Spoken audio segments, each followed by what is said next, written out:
Okay, this is a review of statistics called Statsapalooza. This screencast will talk about which statistical tests to use when, and will give you probably a little bit too much information about music festivals I attended in my youth. So we're going to be thinking about different statistical tests as different stages or areas at a music festival. We're calling this Statsapalooza, the summer's worst festival. This is some some footage of Statsapalooza last summer. And so we'll be looking at several different stages. So we'll be looking at the kiddie stage, which are different ways of sort of playing with data. You're not doing any real statistics at the kiddie stage, but you are kind of getting to eyeball or play with your data. There's the hookup tent or skeezy camping area, where we do correlation, which is a kind of analysis that's focused on the relationship between two continuous variables as individuals, not groups or communities, and doesn't necessarily predict their future relationship. So what goes into the hookup tent together doesn't necessarily get married and stay together forever. There's a guy wandering around the festival comparing everything he sees to what he expects, which is Woodstock. And that's a chi-square analysis. That guy is also a little bit my dad. There's a folk singer stage devoted to independent sample t-tests where we're comparing the averages or means at one small table to the average or mean of another small table. And there's the introvert hideout area, kind of that place where us introverts go to think about how we were in the past, or what our, statistical or mathematical average was in the past, and compare it to our current average on a continuous variable. Lots of quiet thought and reflection. There's the main stage, where there's a whole bunch of interchangeable pop singers and big crowds, or where you use ANOVA analysis to compare the means of more than two groups to one another. There's the sound booth that deals with odds ratios and using math to predict probabilities and adjust a whole bunch of little knobs. And then there's the psychic booth, someone sitting there with like a crystal ball and some tarot cards, predicting what will happen when we change one variable using regression analysis. So that is the different stage areas we'll be going to as we tour Statsapalooza. So the first stage we're going to go to is the kiddie stage. This is where, children go to first learn about music, and they're not, preparing for a huge statistical career. They're just getting interested in numbers enough that they beg you to go to music camp over the summer, and the people sponsoring the kiddie stage make their money back. So a few things we can do at the kiddie stage. We can look at frequencies and measures of central tendency. In other words, descriptive statistics. We can generate descriptive statistics to describe our data. We can look at, oh dear, music festivals heating up. We can look at crosstabs, which show you the numeric breakdown of the intersection of two data points, or two variables, for example, age range and what stage you're likely to be at. We can look at error bars, which are a way of kind of estimating or eyeballing for statistical significance. And I'll talk about all of them in turn as we tour the kiddie stage. So why spend time at the kiddie stage or looking at descriptive statistics? Well, in order to present data, rather than oftentimes the data we have from a quantitative study will have literally thousands of participants. And so rather than describing each person or each data point, we need to in some way what's called aggregate or put together our data so that we can describe it.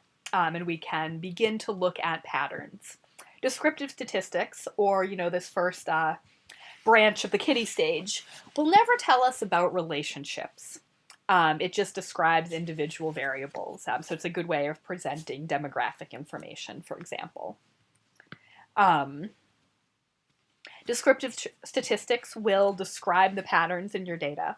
Again, does not show relationships. So these are also called univariate statistics, in that there is or one variable, like a unicycle that probably shouldn't be at the kiddie stage because someone could get hurt. So the kiddie stage can be used to describe the frequency or amount of data. So, for example, 25% of people at the kiddie stage were under 3, or identified as babies. And it can describe the central tendency, or in other words, how far apart, how dispersed is different data points from each other, and what's right in the middle of the data, what's the average. And there's a few different ways of looking at central tendency, including the mean, which is the mathematical average, the median, which is the number exactly in the middle. If you were to lay out every single data point in order, in a line, the median would be in the number that was in the exact middle of that line. And then the mode is the thing that's mentioned most frequently, and that's often used with variables that aren't numeric, that are what's called nominal. So, for example, we can't calculate the average religion or the average favorite ice cream flavor, but we can look at which religion is mentioned most or which ice cream flavor is mentioned most. Hint, it's not pistachio. Oh, so this is what I just said about measures of central tendency: the mathematical average, the midpoint or the median, and the mode or score that occurs most often.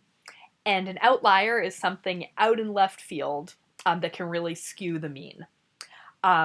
So again, if we were lining up in height order to calculate our average, the average height, and then Andre the Giant walked in, he would really throw off the average height by being like 90 feet tall.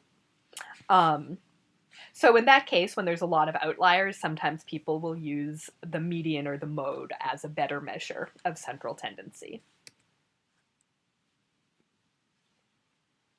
And so we talked about frequencies. Again, those are used with nominal variables often because we can't get an average species. We can't have Morabaras, which is, I think, the average of a dog, a naked mole rat, a capybara. And then means are something you can calculate with continuous variables. Continuous variables are ones that contain numbers that go in order with the same interval between each number. So, for example, first grade, second grade, third grade.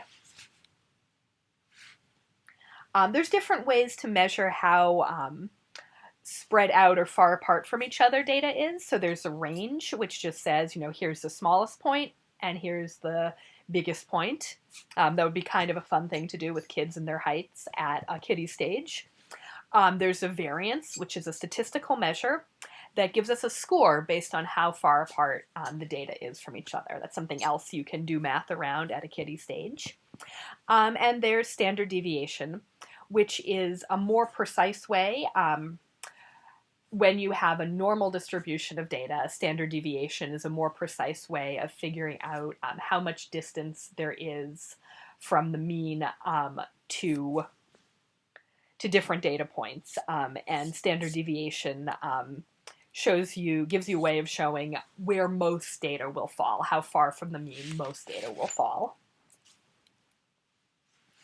At the kiddie stage, we can play with cross tabulations. So this is not telling us anything about this relationship or its statistical significance. It's just showing us that among our group of 100 people, 100 kids who have a trauma history, 67% of them completed high school and 33% of them didn't. So you'll notice that the columns on a cross tabulation will add up to 100%, and the rows. And and are grouped. So this cross tabulation is grouped according to columns. So it's showing us information about kids with trauma histories and kids without trauma histories. Again, it doesn't tell us why.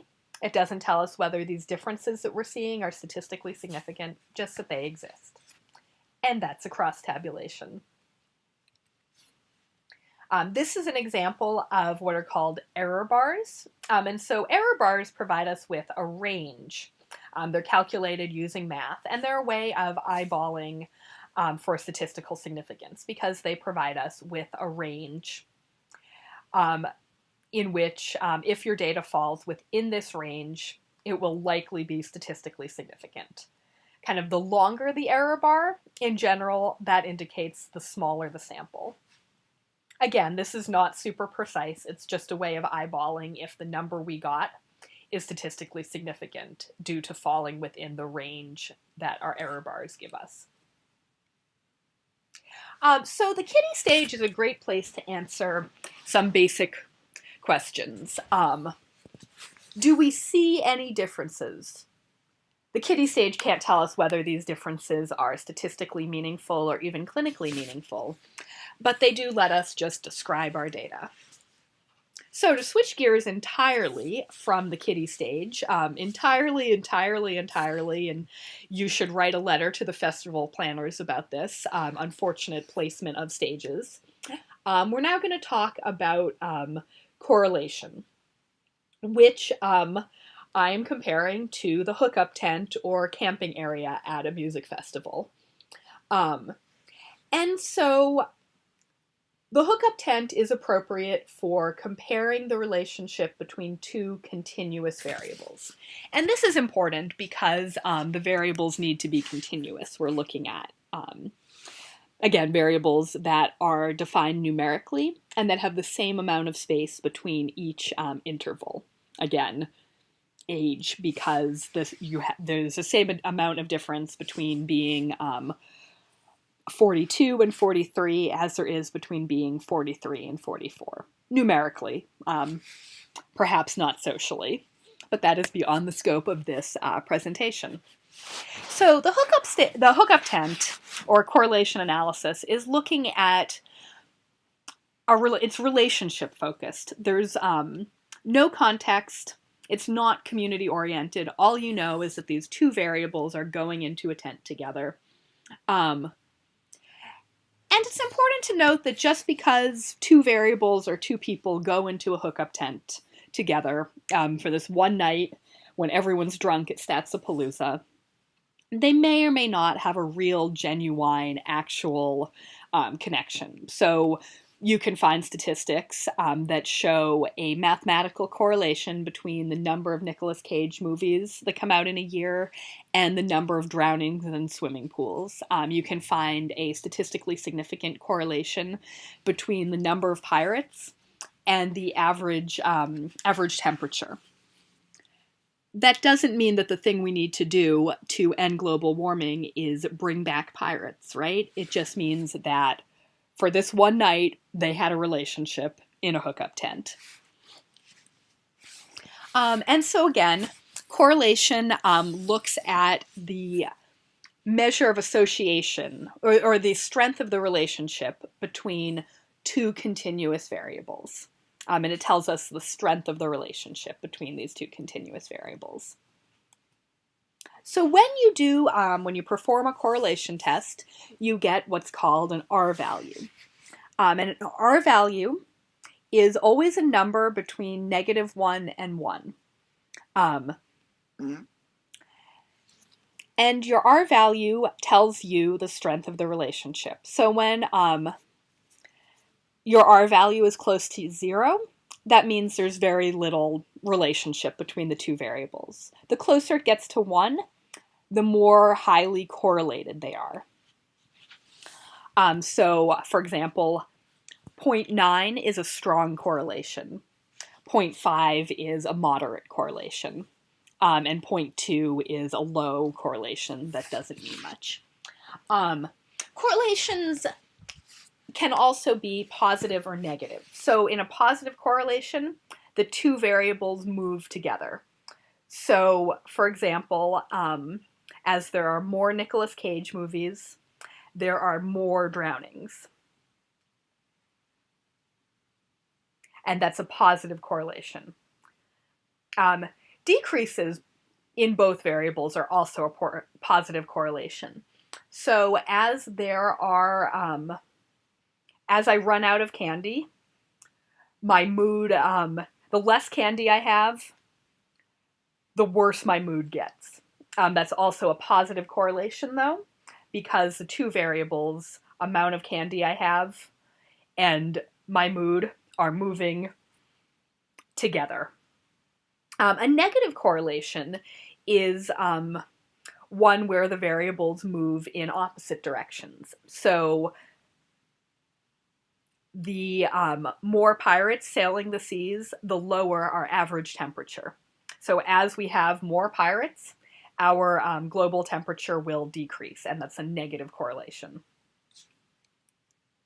And you can tell if a correlation is positive or negative because the R value will have a negative sign in front of it when it's negative. And if there's no sign in front of it, it's positive.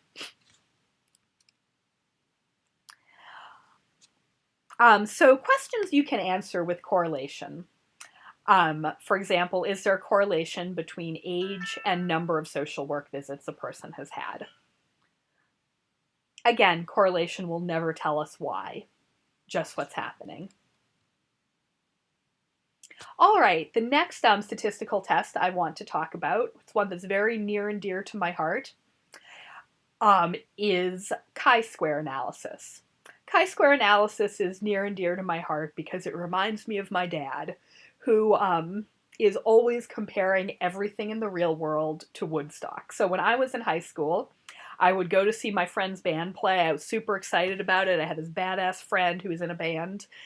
And my dad would say, well, it's not going to be as good as Woodstock. I think my friend's band was better than Woodstock. But what chi-square analysis, and my dad will tell you, is whether what we see, so my friend's band, is as good as what we're expecting. Woodstock. So comparing observations to what you would expect. And chi-square can be done with nominal variables. So variables that aren't in a numerical order. Again, sort of the ice cream flavor analogy. Or the species analogy. As a midwife, an example of chi-square analysis I would always use is, so we know what the expected birth rate in a community is per month. We have, sort of a rough sense of every month in this state, we expect to see about 10,000 births. However, after a major weather event, we often see a spike in births. So 9 months after a big snowstorm, the observed birth rate, what we're seeing, is different from the birth rate we'd expect. If we have 25,000 babies born that month when the expected birth rate is 10,000, we could perform chi-square analysis to see if this difference we're seeing is statistically significant. There's some synonyms for chi-square test. Sometimes it's called goodness of fit. And so what happens when you mathematically perform a chi-square test is you get a significance level, so that's this number here in this example. Girls were more likely than boys to be diagnosed with depression. The chi-square significance level was 5.4. And that's sort of a meaningless number. You report on it in your findings or in your table in your paper. But what you're really looking at is this p-value. This p-value is telling you whether the significance level or chi-square result that you got is statistically significant, or likely due to more than just chance. If your p-value is 0.05 or less, you know that the difference that you're seeing is likely not just due to chance alone. So chi-square is a way of finding out if a difference in what you observe the actual music festival, Statsapalooza, you're really at, and what you were expecting, Woodstock, um, is statistically significant, is likely due to more than just chance alone. As a side note, this is Ina May and Stephen Gaskin. Ina May Gaskin is really revered in the birth world, though I think she just did a whole bunch of cultural appropriation. Not sure she... I am sure. I don't think she deserves the credit she gets. And this was her husband, Stephen Gaskin, a cult leader.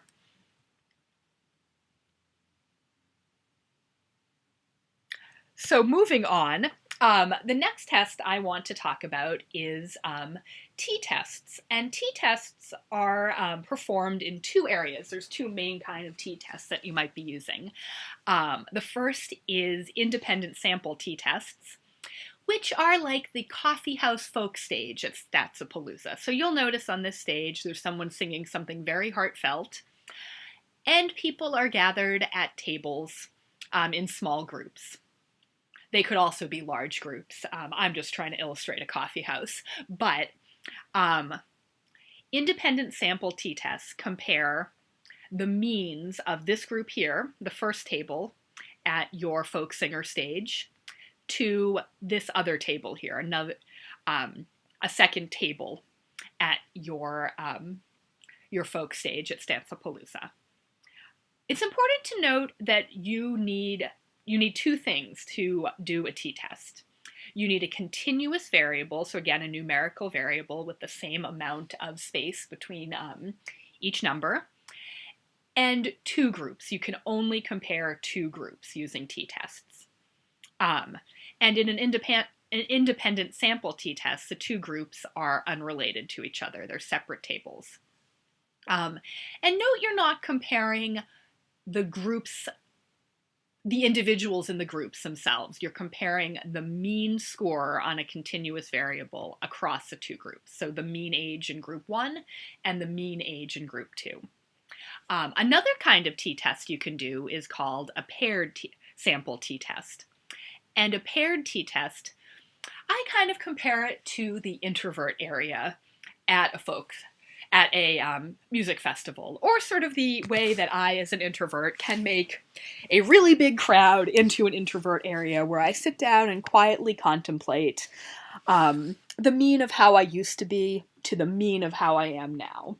Obviously, you can't really have a mean score for yourself, but paired sample t-tests are often used in program evaluation, so we can compare the mean number of zombie attacks in a neighborhood before and after we mounted a campaign to teach meditation skills to zombies to discourage them from attacking. So we're comparing something to itself later on. Or let's say, before you started watching this video, I had you rate your boredness level on a scale of 1 to 10. And then I ask you to rate your boredom level after you're done watching this video. And then we would compare the mean boredom level of people who haven't seen this video to the mean boredom level of the same people after they have seen the video. And we would see a, pretty significant difference in your mean boredness, the average boredness level of people when they start watching this video. We would see a huge increase in boredness, average boredness score, after the same people were done watching the video. So again, independent sample t-tests compares unrelated groups. Paired sample t-tests compare related groups, people before and after an intervention. Here are some other words for t-tests.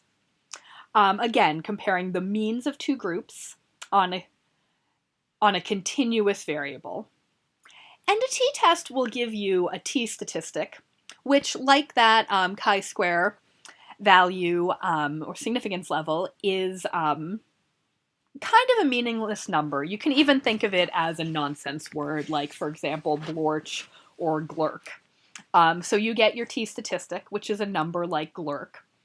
And then you get a p-value. And the p-value tells you whether the difference in means between the two groups is statistically significant. Again, you want that p-value to be 0.05 or less. If it's 0.05, that means that the difference in averages between the two groups is statistically significant or likely not due to chance alone. This is just another visual of how in an independent sample t-test you're looking at the mean or average of this table compared to the mean or average of this table over here, two separate groups. And in a paired sample, each group member has a relationship with a member of the other group. So for example, me in the past and me in the future, comparing means. And remember, you can only have two groups in t-tests.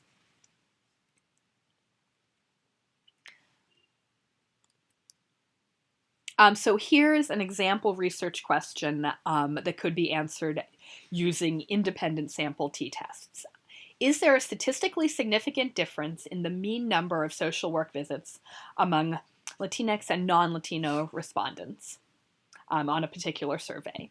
Or moving over to the introvert area or independent sample, paired sample t-test, you could ask, is there a difference in mean boredom before and after watching this video, mean boredom score? So because t-tests can only be done to compare two groups on a continuous variable, if you have more than two groups that you would like to compare on a continuous variable, you should wander on over to the main stage. And the main stage uses a kind of analysis called ANOVA, which stands for Analysis of Variance. And it functions a lot like a t-test, but it's comparing the means of more than two groups on a continuous variable. And I think of this, when you have a bunch of interchangeable pop stars, you could compare groups of all of them. So is there a difference between in average age among people watching Britney Spears on the main stage as compared to people watching Christina Aguilera as compared to people watching Beyonce? And for each group, instead of an F statistic, you now get, instead of a T statistic, like with a t-test, you now get an F statistic. I'm not sure where F comes from because the letter F is nowhere in Analysis of Variance or ANOVA, but you get an F statistic, which is also a somewhat meaningless number, like blorch or glurk. And then you get a p-value to tell you if the difference between means of that group is statistically significant. And again, instead of the F statistic, what you really want to pay attention to is the p-value, because the p-value is telling you whether that difference in the means of groups is statistically significant.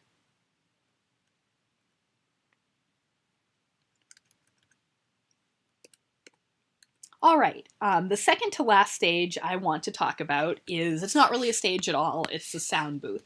Where, as you can see, we have a bunch of little levers that we're playing with at the sound booth. And in the sound booth, using odds ratios, we compare the probability of an event or outcome across two groups. Odds ratios can only include two groups,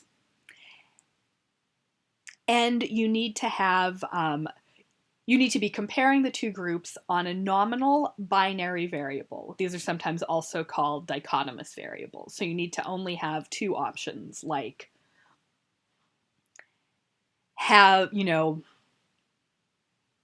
is a zombie, is not a zombie. You need a binary outcome, a yes/no question. This is potentially problematic because very few things in life are binary. Even something that appears binary, like smoker and non-smoker. How exactly do we define non-smoker? If I have an occasional cigarette, but I don't smoke regularly, do I fall into the non-smoker or smoker group? Gender is clearly not a binary. We have way more than two genders. So when we kind of compare when we do an odds ratio to compare males to females, we're really leaving a lot of folks out, and that makes our data suspect. So the binariness of odds ratios and many of these other statistical tests is something that I think really we need to think about and acknowledge as a very important form of bias that makes our data less reliable. But anyway, in odds ratios, we are comparing two groups on a binary variable. And we're looking at probability. What's the probability that someone in group A, what's the likelihood or the probability that someone in group A will have the outcome as compared to someone in group B? And again, a probability is not a guarantee or even a prediction.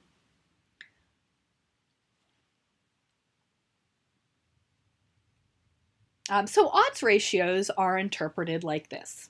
An odds ratio of 1 means that the condition is equally likely in both groups. An odds ratio over 1 means that the condition is more likely in group A. And an odds ratio of less than 1 means that the condition is less likely in group A. And the way we interpret this is, for example, an odds ratio of 1.5 means that the condition is 1.5 times more likely to be found in group A. And an odds ratio, anytime you see a 0, you're going to report the odds ratio using percentages. So an odds ratio of 0.5 means that group A is 50% less likely to have the condition. There's some math involved, so you always, when you see an odds ratio of 0 point something, you move the decimal place over 1 and subtract from 100. So an odds ratio of 0.89, move the decimal over. 100 minus 89 is 11. So we know that people in group A are 11% less likely to have the outcome. Along with your odds ratio, you will also get a p-value. And that p-value tells you whether your odds ratio is statistically significant.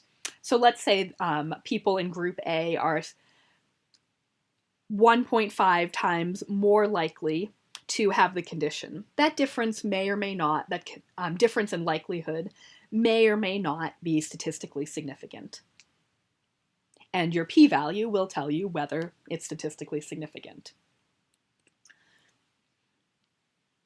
Odds ratios can either be adjusted or unadjusted. Unadjusted odds ratios are what I just described. So looking at is the condition equally likely to occur in both groups, or is it more or less likely to occur in group A?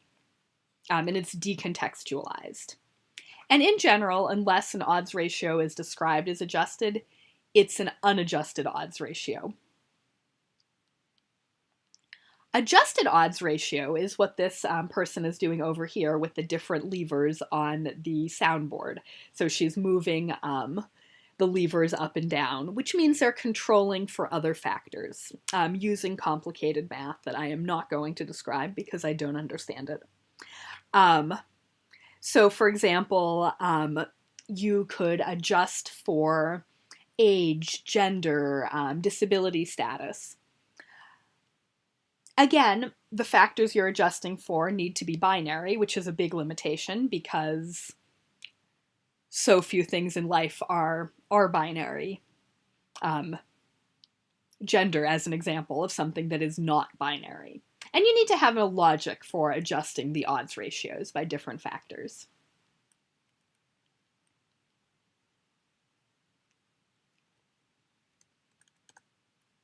All right, and so the last stage we're going to at Statsapalooza is the psychic booth.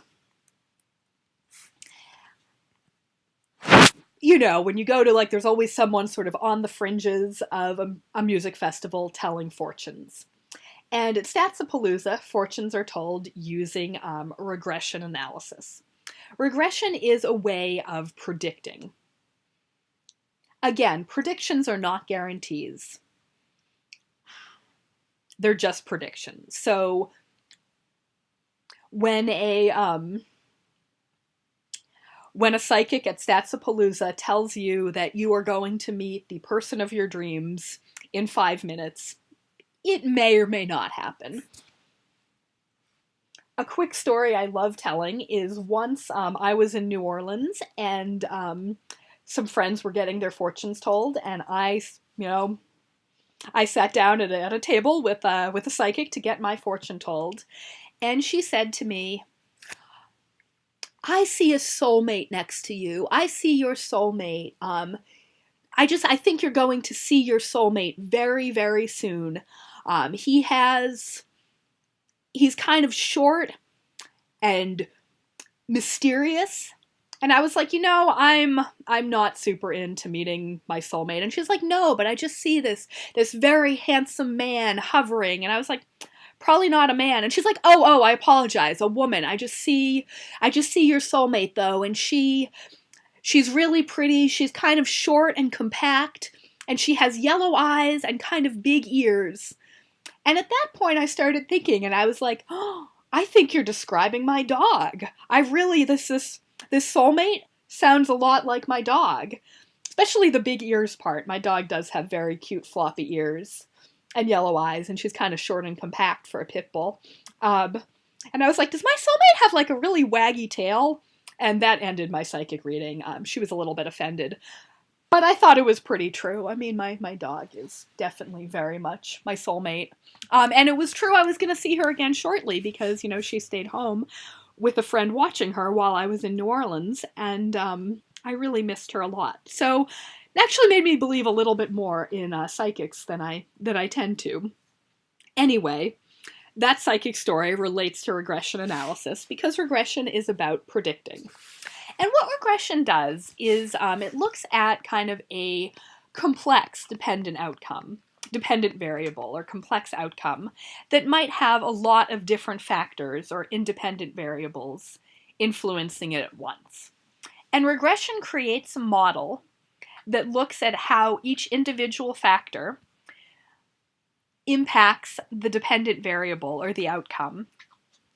And then it tells you how much of this variation in the dependent outcome can be explained by the factors that you chose. So it creates this whole model, and then it says, this is how much of the outcome that our model can predict.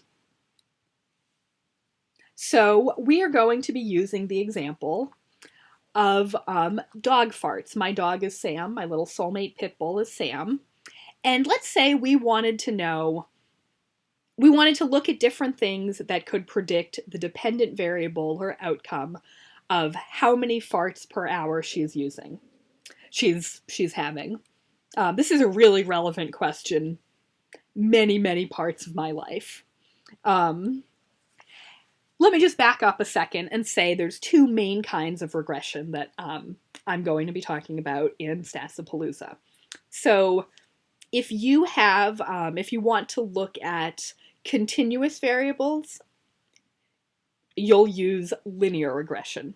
And if you want to look at nominal variables, you'll use logistic regression. So let's talk about linear regression first, using the continuous variable of number of dog farts per hour.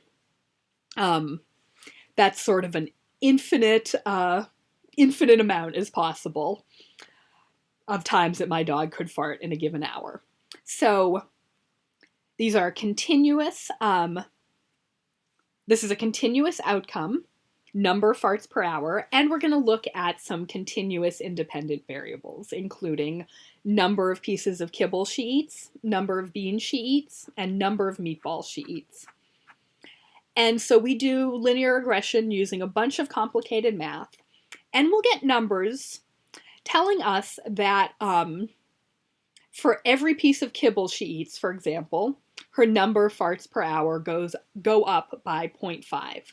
So in other words, eating one kibble can predict an increase of farts per hour of 0.5. Every bean she eats can predict an increase in farts per hour of 2.2. And every meatball she eats predicts an increase in fart of 1 fart per hour. So that's what I mean when I say that regression lets us predict. It's using, psychic methods or math to predict the future based on what's happening now. So every bean we give my dog, we are predicting an additional 2.2 farts. I think these are very realistic examples. However, my dog is a complicated beast, and with a complicated digestive tract and many, many things, other than the factors we've identified or the model we built, impact the variation in how many times per hour she farts. So in this example, we get what's called an R squared. And an R squared is a percentage. It's a prediction of, or it's a guess about what percent of the different infarts per hour are explained by our model, which includes kibble, beans, and meatballs. And we're saying that this model of kibble, bean, and meatball consumption explains 40% of the variation. So there's, 60% more variation in how many farts per hour that's explained by stuff that we couldn't include in our model. And that 40% is the R squared, or R to the second score.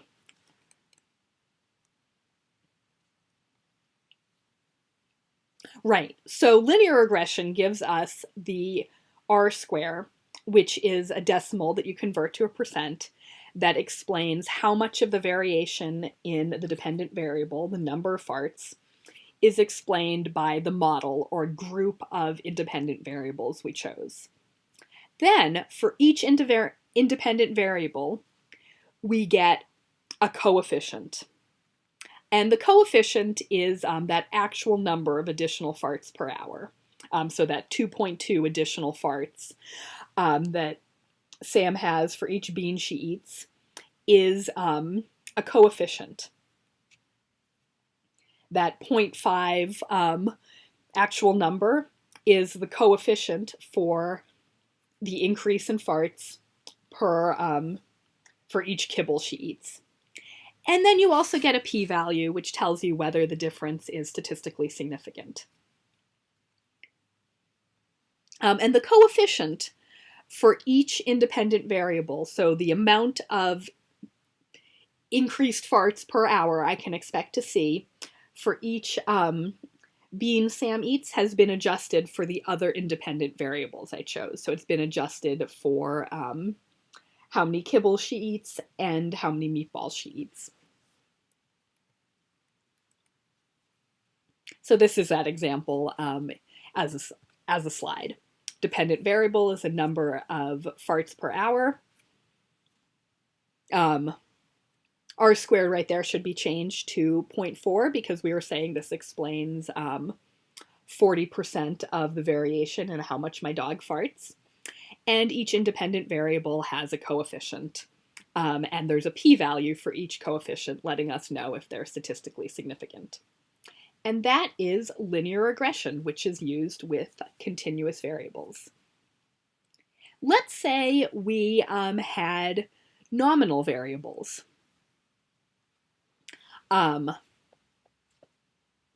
We would then do, instead of linear regression, we would do logistic regression to predict the likelihood of Sam farting. So the likelihood is the dependent variable. And we could think of some nominal independent variables that might impact the likelihood of Sam farting, or our dependent variable. So for example, whether she's been walked in the last few hours, which is a binary nominal variable, yes or no. Whether I decide it's her birthday. My dog's from the shelter, so we don't know her birthday. But sometimes if I'm in a bad mood, I just decide it's my dog's birthday and feed her a lot of treats, and she gets really, really excited. And also probably the likelihood of her farting goes up because I feed her a lot of her favorite foods. and things I think she might enjoy. And then whether or not I have important company over might also be a variable that impacts the likelihood of my dog farting or predicts my dog farting. So we use logistic regression, which essentially generates an odds ratio for each independent variable. And once again, we also get an R-square value, which tells us how much of the variation in Sam farts, in likelihood of Sam farting, is explained by the model or independent variables we've identified. So I would get some odds ratios.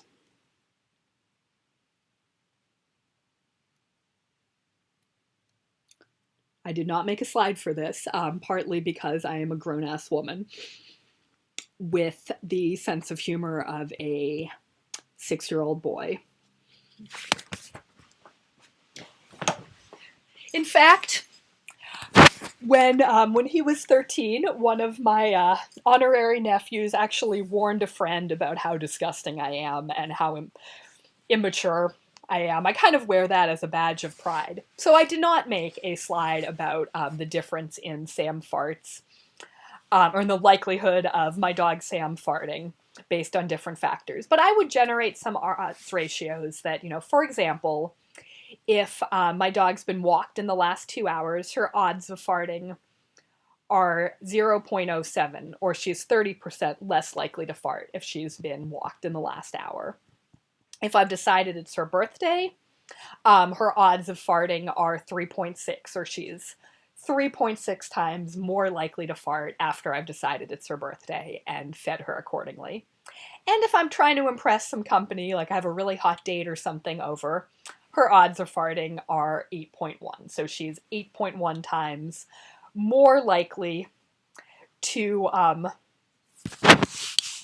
fart if I have someone I want to impress over. Luckily, that doesn't happen very often.